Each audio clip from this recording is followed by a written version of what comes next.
The comments heard on The View From A Pew are those of Mckoy and are not necessarily the opinions of his guests, his producer Garth, any one particular denomination or religion, the church lady, Mr. Lemke, Pastor Craig, or anyone else of sound mind and body.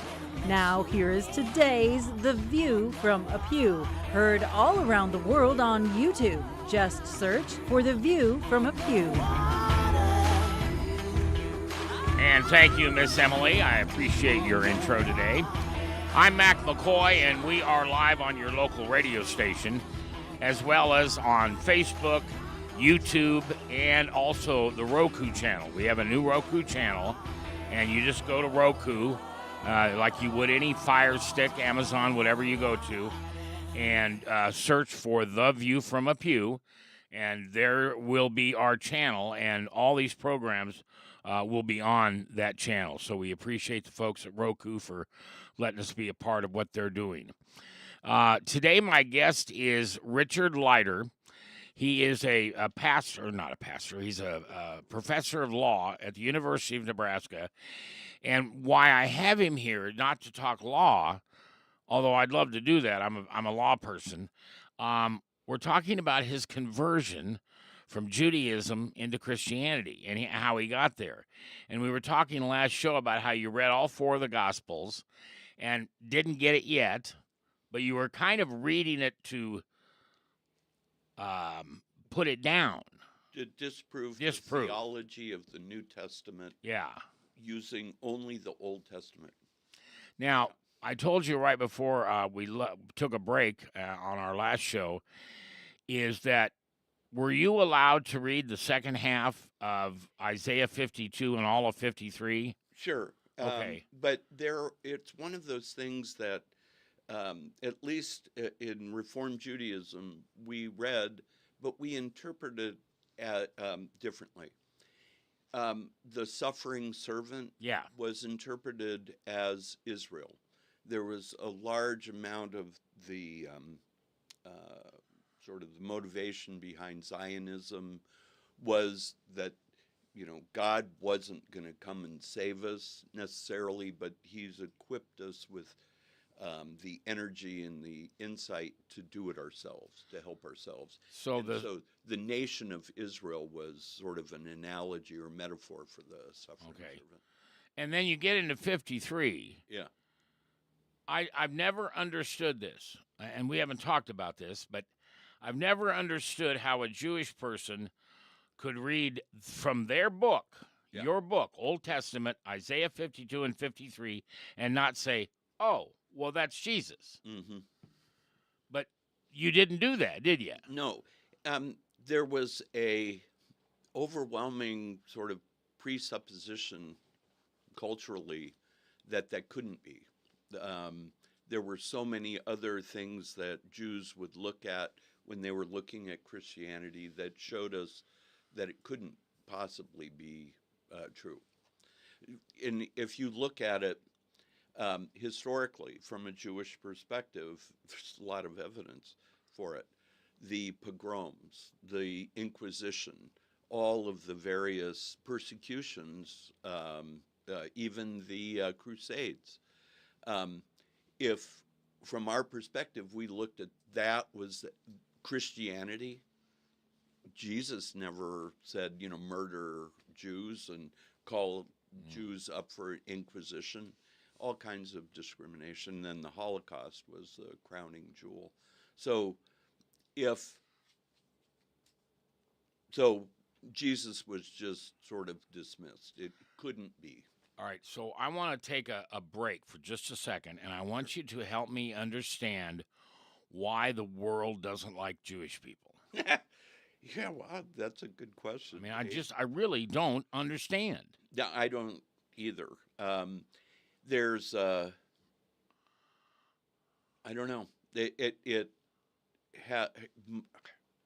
I'm at a loss as to explain why. I think that because we are both a religion and a cultural thing, a lot of people believe it's a race, and for the most part, the Jewish values, which are really the same as Christian values, very tight-knit community. We were good, as we were ghettoized throughout Europe. Early in our history, we lived in our own parts of town. Did you say ghettoized? Ghetto, yeah. So you lived in the ghetto. And that's because, in any of the cities in Europe, there was a Jewish part of the city. Okay. Part of it was because Jewish tradition, you don't drive or, you walk everywhere on the Sabbath, have kosher meals. Yep. So it was important for them to live in community, tight community. Yeah. Also, Judaism has a real passion for learning and studying. One of the greatest things that a Jew can do is study the Torah, the 5 books of Moses, and all of the prophets. We read the Bible constantly, and then there's a strong tradition of oral tradition, the Midrash and the Talmud. And none of those are really set in stone actual laws or rules. A lot of people misunderstand it that, the kosher laws, geez, if you don't, if you eat a piece of bacon, something's going to happen. You're going to get sent to the pokey or something. They're not. They're the Jewish tradition. One of the blessings, Shema Yisrael. Hear, O Israel, the Lord our God, the Lord is one. Baruch atah Adonai Eloheinu melech haolam. Praise be thou, Lord our God, ruler of the universe, who has sanctified us by your commandments. Okay. And this is the key. All of the rules of the tradition were given to us by God and passed on through oral tradition from and they trace oral tradition all the way back to Moses. Yeah. They were rules that were given to us to allow us to draw closer to God. So that's a long way of illustrating. Jewish people generally have a real desire for learning. Yeah. And so we've always been successful professionally. We've been successful merchants. We have our own food and our own communities. And so I think that in European communities and a lot of different communities, Jews were successful. And we were a minority wherever we were. Yeah. And so I think a lot of the reason that people don't like Jews is because they were jealous of our success.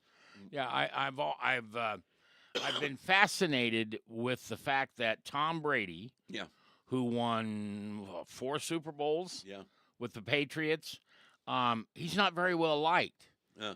And it's only because he's successful. And I don't get that at all. And I'll also tell you this. So I was in an orphanage until I was 8 months old, and then adopted by my mom and dad, and they're still, believe it or not, they're still living. They're 80 or 93 years old. Wow. But I always felt like, and I said out loud, I'm part Jewish. Now, obviously, I didn't know what I was part of anything. I was born to an unwed mother, and anyway. But I always thought that I had some connection with the Jews because I didn't understand Jesus. Now, I went to a Christian church every day or every Sunday of like 48 weeks a year. And I didn't think wrong of Jesus. I didn't think, I thought Christians were a little silly for what they believed in, but just felt that I had some Jewish in me. So I paid attention a lot to the Old Testament. And it's interesting that the church that I went to over there is one of the largest Lutheran churches in the world. And when they had their 9 or 10 Christmas services, I would always play Isaiah, and I would read from the book of Isaiah about how Jesus was born. Yeah.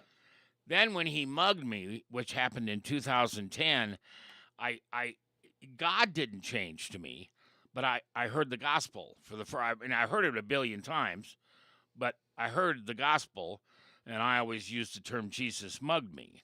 Yeah. Because if you and your bride, Wendy, were coming out of the Omaha Convention Center late at night after a concert, and somebody put a gun in your back and said, give me everything you got, and then told you to lay down and count to 100 and don't look back, that's mugging. Yeah.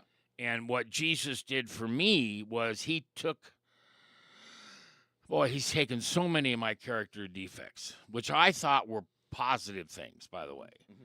But so that's why I say mugged. Mm-hmm. I have a friend of mine, Doug Olson, who has always been a Lutheran since he was growing up, and became a Lutheran pastor. He says, well, I wasn't mugged, but he was hugged by Jesus, because he really didn't have a born-again experience. Yeah. All right, so that's a rough road. Yeah. So you read Isaiah 52 and 53, but you weren't allowed to. I don't want to put words in your mouth, but you weren't allowed to believe in Jesus.